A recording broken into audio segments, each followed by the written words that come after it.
Hi guys, how wrong was I? Sometimes you've got to hold your hands up. 0-0 ball draw. That certainly wasn't the score. Arsenal found them scores 7 away in Eindhoven. What a night, what a game for the Arsenal. I'm going to run you through it from how I saw it. Fullbacks, especially as soon as we kicked off in the first half, were attacking. First 10 minutes were high and wide. Gabriel, Saliba were basically on the halfway line. The fullbacks were high and helping out Ethan Waneri and Trossard as it was, and that let them either go forward or be able to cut in. And the left back was Lewis Miles Skelly, and the right back was Urian Timber. And they started the game really well. As I said, they were high and pressing. First 10 minutes, Odegaard could have had a penalty, not given by VAR, and it was a correct one. He had a slight nudge, but he ended up just completely miskicking the ball in the area, and it looked like a penalty. But VAR, when you saw the VAR slow it down, it definitely wasn't. Rice, in play, I thought was offside, but he slotted home a goal, and all Arsenal away fans were going mental as they wouldn't have known. But it was offside. His knee was just slightly ahead of the last defender, so that was the correct decision. So far, had a pretty good game in the first half, first 10 minutes that was. And then we got caught out, and their forward hit the 15th minute, hit the bar, and I think his name was Sabira. Sorry, I've butchered the name, but anyway, he was lively, and he with De Jong up front, he hit the bar. So we thought, oh god, and the home fans were noisy anyway, and I thought to myself, oh no, here we go. They're just going to start attacking us now. The home fans are going to get up, but and be loud and like intimidating, and try and intimidate our players. But we had other ideas. Rice found himself on the near the byline. He managed to pull out a cross. Timber found himself at the on the other side, the far right side, and headed in at the far post and into the roof of the net. And I personally thought, yes, get in and we can hold on. But no, Arsenal had other ideas and they kept attacking. So that was 1-0. And on about the 21st minute, I think it was something around then, Miles Lewis Skelly found himself, after a great ball from Trossard, found himself in an attacking position, found himself in the box, beat his man, and then Ethan Waneri made an excellent run from the right hand side to the near post to the left hand side. Great forwards run.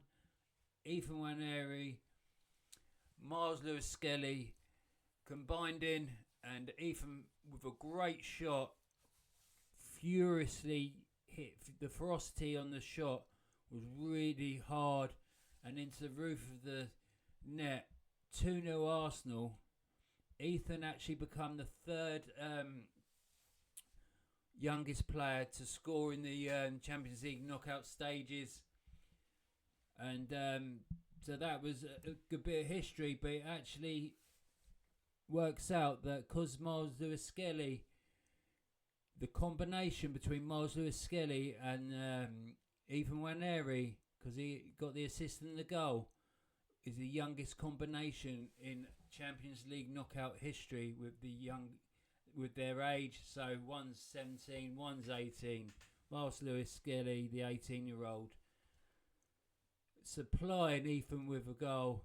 And yeah, there we go. Record breakers, history makers, yet again. So, Ethan, third youngest goal scorer in knockout history in the Champions League. And we have the combination, the assist of Miles Lewis Skelly to Ethan Nwaneri as the youngest combination. That is something to be proud of.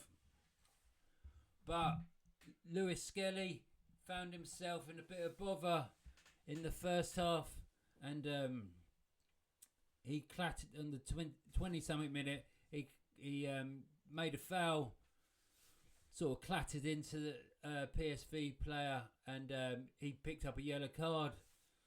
And then he was walking a tightrope for the rest of the half, shall we say. But soon after that, I think it was like the 25th minute, Lewis Skelly, the right winger, took it by him. He dived in, lunged in, and some people might say he won the ball, but my personal opinion is he was a very lucky boy not to get another yellow card. You don't know if the ref in his ear from VAR said you got the first yellow wrong, because it would have only been a second bookable offence, and VAR can't get involved with a second yellow card. So with them not being able to get involved, and the referee not giving the on-field decision a yellow card, Miles Lewis Skelly found himself a lucky boy, because he should have been having an early bath. Mikel Arteta reacted pretty swiftly, and he got pulled off Miles Lewis Skelly, and Calafiori replaced him, which I think was a brilliant bit of managerial decision, because we couldn't afford to be down to 10 men, and Miles Lewis Skelly yet again will being sent off, and he's got to be careful, because you don't want referees thinking he's I think it's naivety, being at 18 and just enthusiasm, but you don't want him getting into the referees' heads that he's picking up yellow cards and red cards, because he's had a few, and you don't want him to get into that at a young age. Referees thinking that he's an easy target. So yeah, Mikel Arteta did the right decision, and he come off, and then we found ourselves that resulted in free kick didn't get to much, so we found ourselves actually Timber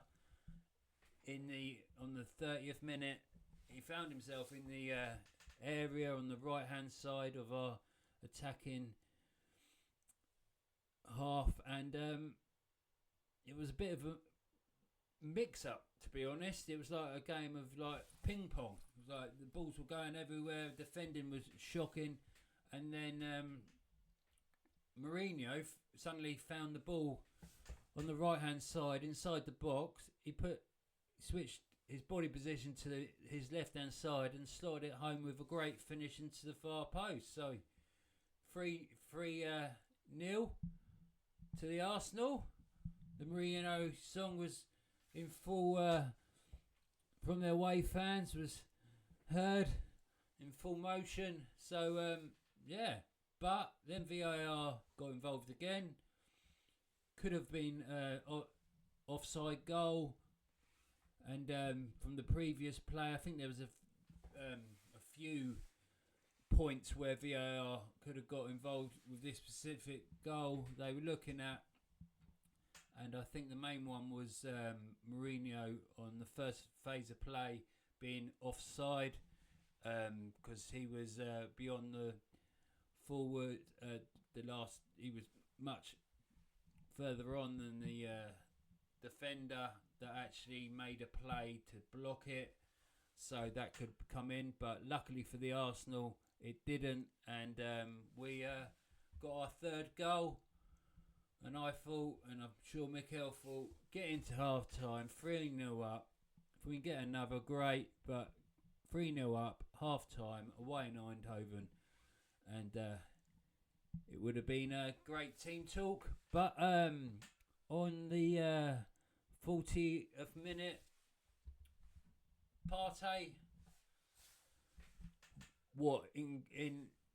from the TV, didn't look like a penalty. He gave away a penalty, but when VAR slowed it down and you saw on the TV, the first connection, I don't believe would have been a penalty, but then Partey had his arm like that around De Jong's neck, and he went down, and you knew from then it was going to be a penalty.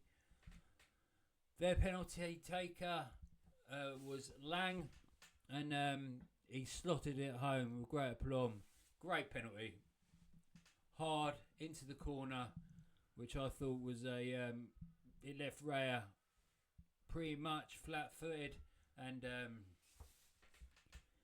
so 3-1, and it finished like that, 3-1 at the half-time. Very different team talk for Mikel Arteta to possibly have, but he would have said, and I think he did say it in the press conference after the game, just go and get the fourth and it'll be done. So Ethan took it into his own hands and beat his left back, which of Malacia, I believe, and skinned him, went past him, and pulled it back. And Odegaard found himself in the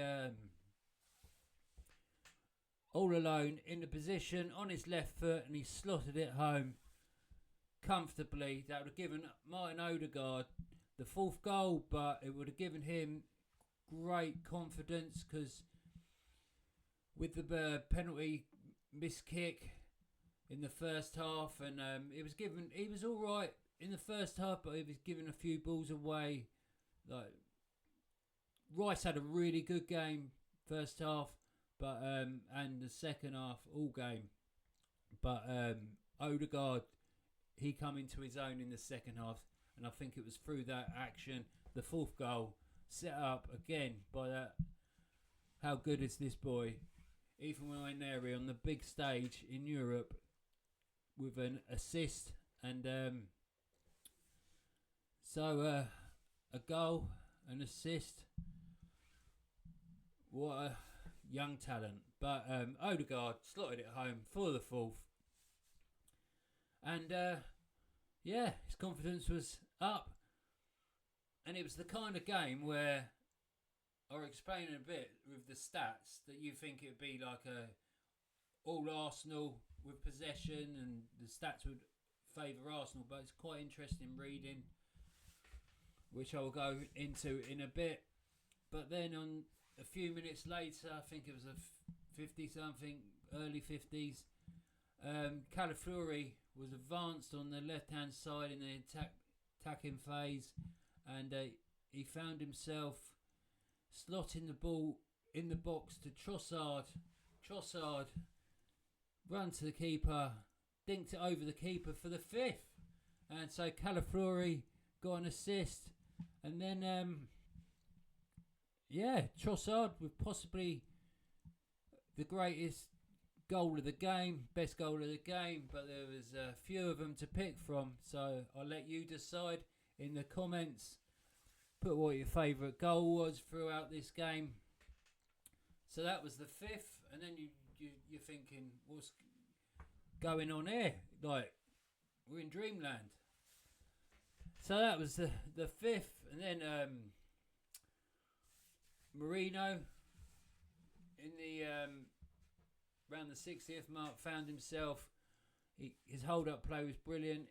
He had a good link-up play with Odegaard. Then Odegaard found himself on the edge of the box, had a shot for the sixth goal, and Odegaard got his second of the game. And he found himself, we were 6-1 up at a comfortable time in the game, and then we thought, yep, it's going to be. Then Mikel Arteta done the right thing. He made substitutions. Tierney and Sterling come on, and for I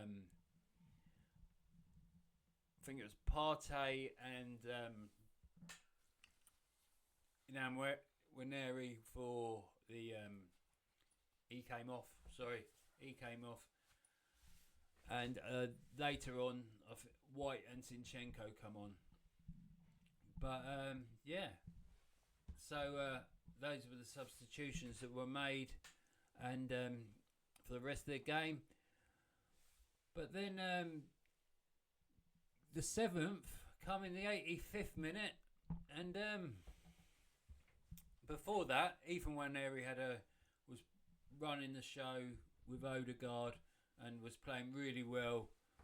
Decided to take it upon himself to run through the whole of the midfield and defence, Ethan Nwaneri, but the goalkeeper made a great save. And like I said, in the 85th minute, when you think it's all 6-1, it's all done. But Calafiori with a great ball from Odegaard. Odegaard sliced it with the outside of his foot perfectly into the path of Calafiori, who found himself as a right winger in the box and slotted it home like a centre forward himself, as he's a left back, and slotted it home like a right-footed centre forward would do, and into the far corner. 7-1. Calafiori thought he got all the glory, but Arsenal 7-1. Like I said, history makers in the first game with Ethan Nwaneri and Miles Lewis-Skelly in the first half. They become history makers with the goal combination. Hale End, be proud of yourself. You've got some history, boys. And then Calafiori with the 7th, like I said, got all the glory. And Arsenal win 7-1. First leg against Eindhoven away. Taken back to the Emirates. Bring on Man United at the weekend. And then I'm sure we will should not let a 6-goal lead slip. But you never know with Arsenal. But I'm confident. And we're going to go to Old Trafford and give them a hiding. Right. Come on, the Arsenal. Come on. We are